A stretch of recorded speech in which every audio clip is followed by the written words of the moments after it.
Damai sejahtera dalam kasih Tuhan.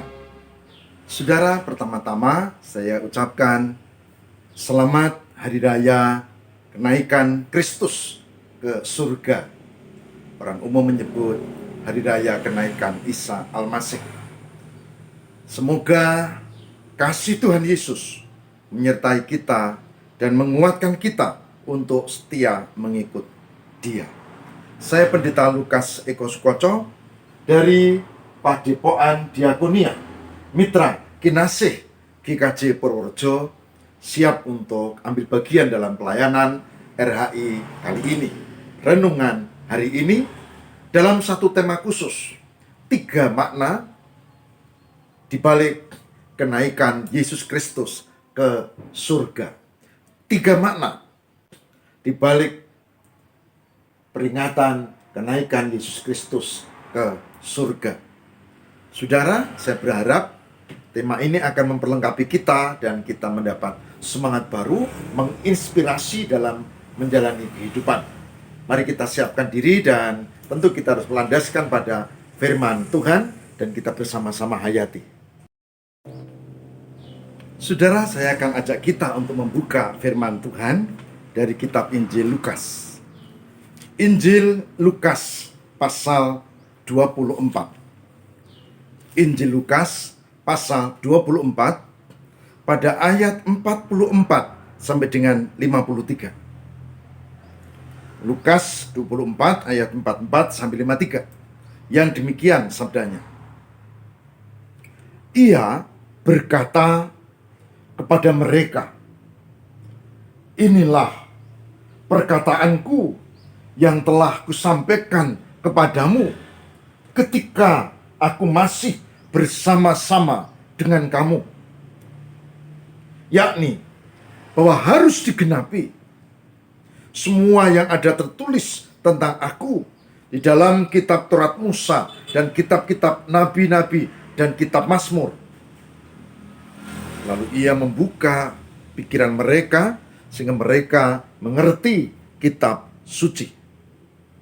Katanya kepada mereka, ada tertulis demikian, Mesias harus menderita dan bangkit dari antara orang mati pada hari ketiga. Dan lagi, dalam namanya, berita tentang pertobatan dan pengampunan dosa harus disampaikan kepada segala bangsa mulai dari Yerusalem. Kamu adalah saksi dari semuanya ini. Dan aku akan mengirimkan kepadamu apa yang dijanjikan Bapakku. Tapi kamu harus tinggal di dalam kota ini sampai kamu diperlengkapi dengan kekuasaan dari tempat tinggi. Lalu Yesus membawa mereka keluar kota sampai ke dekat Betania. Di situ ia mengangkat tangannya dan memberkati mereka.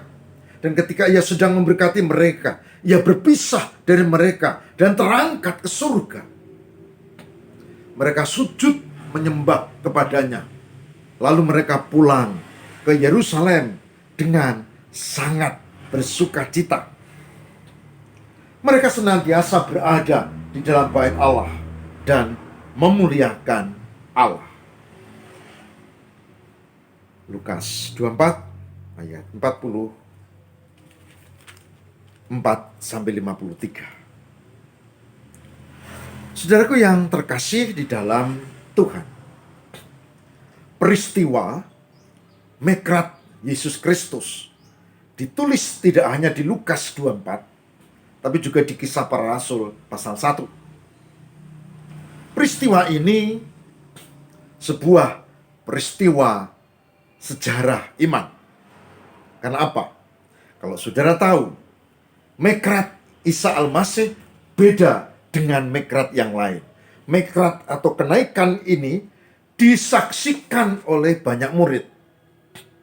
Ada rasul-rasul, ada perempuan-perempuan, dan ada beberapa yang lain. Bahkan di dalam Kisah Para Rasul pasal 1 ayat 15. disebut Kisah Para Rasul 1 ayat 15, jumlah mereka ada 120 orang. Mereka saksi, mereka melihat. Jadi Mikrat Yesus bukan mimpi, bukan, tapi sungguh-sungguh terjadi.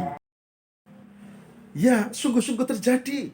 Ada bukti di dalam penulisan Alkitab, ada saksi yang 120 orang, dan ada pengakuan dari Yesus sendiri bahwa itu harus terjadi. Mulai dari dia ditangkap, menderita, mati, bangkit, dan kembali ke surga. Jadi, sah ini kebenaran yang sejati. Kenaikan Yesus Kristus. Pertanyaannya, saudara, apa maknanya buat kita? Apa maknanya buat saudara-saudara? Apa maknanya sebagai orang yang beriman Kristen? Nah, itu yang saya mau katakan. Paling tidak, ada 3 makna penting peristiwa ini, Mikratnya Gusti Yesus ke surga. Yang pertama adalah, ada ditulis di situ pada ayat yang ke-48. Kamu adalah saksi dari semuanya ini. Jadi, maknanya adalah Yesus ke surga, kita diutus untuk menjadi saksi. Maka makna pertama adalah tugas bersaksi. Bersaksi. Ya, bersaksi, perutusan, bersaksi, diutus menjadi saksi. Ini, maka saudara dan saya sekarang harus bersaksi. Caranya monggo, metodenya monggo, tapi yang jelas gereja, baik lembaga maupun person, orang diutus untuk bersaksi. Itu yang pertama. Yang kedua, saudara, disebutkan di sini ayat 49. Aku akan mengirimkan kepadamu apa yang dijanjikan Bapakku. Kalau saudara baca di Kisah Rasul, saudara akan menemukan begini. Dikatakan, kamu akan menerima kuasa kalau Roh Kudus turun ke atas kamu, dan kamu akan menjadi saksiku. Kata kuncinya Roh Kudus. Pertama menjadi saksi, kedua disertai Roh Kudus. Pertama diutus menjadi saksi, kedua disertai Roh Kudus. Roh Kudus yang menyertai orang beriman. Para rasul disertai, banyak mujizat terjadi, banyak kuasa. Mereka tahan meskipun dihimpit, dimusuhi, dikafir-kafirkan. Mereka tetap kuat di dalam Tuhan. Diutus, kemudian disertai oleh Roh Kudus. Saya dan saudara disertai Roh Kudus juga. Tapi kita harus sungguh-sungguh untuk menjadi saksi. 1, diutus. 2, disertai Roh Kudus. Yang ketiga, kita baca tadi, saudara. Dikatakan di dalam ayat yang ke-49 tadi. Dan aku akan mengirimkan kepadamu apa yang dijanjikan Bapakku. Tapi kamu harus tinggal di dalam kota ini sampai kamu diperlengkapi dengan kekuasaan dari Maha Tinggi. Mereka senantiasa berada di dalam bait Allah dan memuliakan Allah. Yang ketiga adalah bersekutu. Diutus, disertai, tapi harus bersekutu. Bersekutu, kenapa? Karena diutus itu bukan sendiri. Kita punya relasi, kita punya korps, kita punya tim, yaitu orang-orang yang beriman kepada Yesus. Maka diutus, disertai Roh Kudus, dan bersekutu bersama-sama. 3 poin ini yang penting, saudara. Jika saudara merayakan kenaikan Kristus, 3 poin ini minimal, ini harus dipegang. Aku diutus, aku disertai Roh Kudus, dan aku harus bersekutu bersama-sama di dalam kehidupan bersama dengan semua orang yang beriman. Saudara, dari 3 hal ini yang dijabarkan dalam kehidupan orang yang beriman, baik itu sebagai lembaga yang disebut gereja, maupun persekutuan, maupun kita secara pribadi. 3 itu yang harus dijabarkan. Kalau saya sebagai pegawai negeri, maka saya diutus tentu untuk menjadi teladan bagaimana saya hidup sebagai orang percaya, yang bertanggung jawab, yang jujur, yang baik, yang penuh dedikasi. Itu. bersaksi. Dan pasti disertai Roh Kudus. Dan pasti kita harus bersekutu untuk saling menguatkan. Kalau ada di antara kita yang lupa, kalau ada di antara kita yang kemudian jatuh, nah kita harus mengingatkan, kita ngerangkul supaya mereka kembali di dalam Tuhan. Supaya apa? Bersaksi ini ujung-ujungnya, saudara, adalah melihat makna di balik kesaksian, yaitu keselamatan di dalam Yesus. Kenapa saya berbuat begitu? Karena saya telah diselamatkan. Itu bedanya iman Kristen dengan yang bukan. Iman Kristen, keselamatan itu udah di tangan. Kita tinggal menjaga dengan berbuat baik. Kita tinggal menjaga dengan membuat relasi-relasi yang benar, dengan menjadi teladan tentang kebaikan. Itu iman Kristen. Yang lain, mereka harus berbuat baik untuk mengumpulkan supaya kalau nantinya bisa selamat.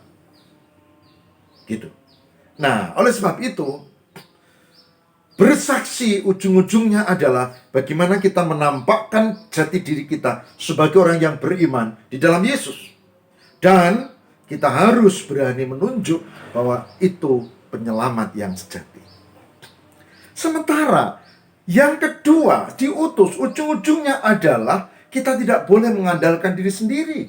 Kita tidak boleh mengandalkan tubuh yang lemah ini, tapi Roh Kudus. Roh Kudus. Itulah sebabnya berkali-kali saya katakan di ayat yang Filipi 4 ayat 13, berkali-kali saya sebutkan, Paulus menyebut, segala perkara dapat kutanggung di dalam Dia yang memberi kekuatan kepadaku. Tuhan Yesus. Itu, saudara-saudara. Lalu yang ketiga, ujung-ujungnya dari persekutuan adalah saling menguatkan. Ujung-ujungnya dari persekutuan adalah saling menopang. Karena kita kerja tim untuk satu tujuan mulia, bersaksi tentang Kristus. Itu tiga makna yang kita dapat dari hari raya kenaikan Kristus ke surga. Yaitu diutus, disertai, dan bersekutu di dalam Tuhan. Saudaraku yang terkasih di dalam Tuhan, dengan uraian ini saya mengajak dan saya berharap ibu bapak dan saudara tidak lupa bahwa kita ini utusan Kristus. Saudara dan saya tidak lupa bahwa kita itu enggak sendiri tapi disertai Roh Kudus. Dan yang terakhir, kita tidak lupa bahwa kita ini punya tim, yaitu sesama saudara seiman, untuk saling menopang dan saling menguatkan. Sekarang kita akan diam, kita mohon Roh Kudus menuntun dan memberkati kita, supaya kita bisa disertai dan dimampukan menjadi saksinya. Mari kita berdoa. Tuhan, kami mohon berkat dan penyertaan-Mu, dan berilah kami kemampuan untuk melakukan tugas bersaksi sebagai utusan-Mu. Berilah kami untuk dengan Roh Kudus-Mu kami disertai sehingga bisa bijak dalam melakukan dan mengikuti jalan kehidupan ini. Bahkan kami bisa bersekutu, saling menopang, saling menguatkan, saling mendoakan. Ya Roh Kudus, bimbinglah kami. Kami siap untuk melakukan tugas pelayanan, dan tiga hal dari hari raya kenaikan Yesus Kristus pada hari ini kami terima. Penuh syukur, berharap, dan memohon di dalam nama Tuhan Yesus Kristus. Haleluya. Amin.